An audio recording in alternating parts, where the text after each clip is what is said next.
मनुष्यों को पता ही नहीं है कि उसे किस चीज़ का अभाव है। ईश्वर का अभाव है या शुद्ध हवा का अभाव है। ईश्वर का अभाव है या शुद्ध मिट्टी का अभाव है।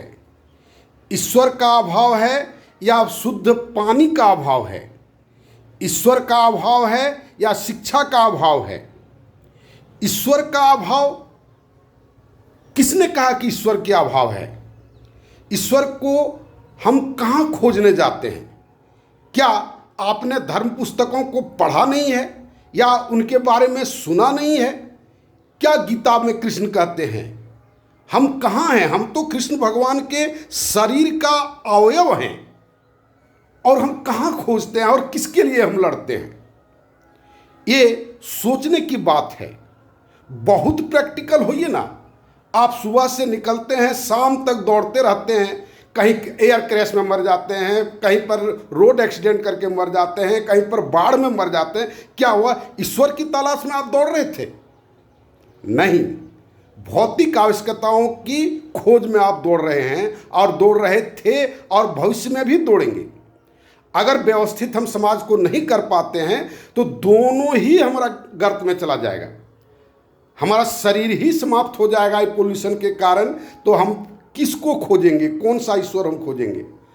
पहले बार बार ये बात हम कहे हैं कि हम खुद पेट से ऊपर उठें, अपनी भौतिक आवश्यकताओं को पहले निश्चित कर लें और तब फिर हम ईश्वर की ओर यात्रा करेंगे। ईश्वर की यात्रा करने के लिए कोई जगह का जरूरत नहीं होता। हम जहाँ पर बैठ जाएंगे वहीं पर हमारा मंदिर है, जहाँ पर हम बैठ जाएंगे वहीं पर हमारा मस्जिद है, जहाँ पर हम बैठ जाएंगे वही हमारा चर्च है।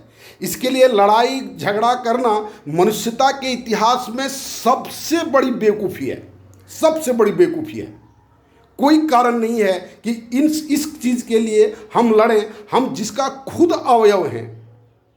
अगर हम वेद को मानते हैं, अगर हम अपने धर्मशास्त्रों को मानते हैं, कोई भी धर्मशास्त्र में यही बात है, सभी धर्मशास्त्रों में यही बात है। और सबसे बड़ी बात है, ये सुनी सुनाई बात है। पहले तो हम पेट से ऊपर उठें और तब उसको हम खोजें, तब खोज का अर्थ होगा। कल भी ये बात हमने कहा था। और मेरा सोशल सिस्टम आप देखें, कुछ कुछ कमेंट आ रहा है, बहुत अच्छा लगा कि काम करें। एक मित्र ने लिखा है कि सोचना नहीं है, काम करना है। तो बहुत अच्छी बात है। काम करने के लिए ही मैं बोला, मेरा जो प्रोग्राम है, मैं जो बात कहता हूँ वह एक क्या एक्शन प्लान है। वह भाषण नहीं है, वह नेता बनने के उद्देश्य से नहीं है और न मैं यूट्यूब से कमाई के माध्यम करने के लिए लिखा हूँ। वो एक्शन प्लान है, लेकिन एक मिनिमम फंड नहीं होने से उस एक्शन में हम उतर नहीं सकते हैं। इसलिए रोज़ मैं सुबह निकलता हूँ, रोज़ वीडियो बनाता हूँ, उसी उद्देश्य से बनाता हूँ ताकि वो एक मिनिमम फंड हमारे पास आ जाए, तो फिर हम काम पर उतरेंगे और सभी लोगों के साथ ले लेंगे। और मेरा सोशल सिस्टम को आप देखें, न्यू सोशल सिस्टम, और मेरे साथ जितना जल्दी हो जुटने का प्रयास करें। धन्यवाद।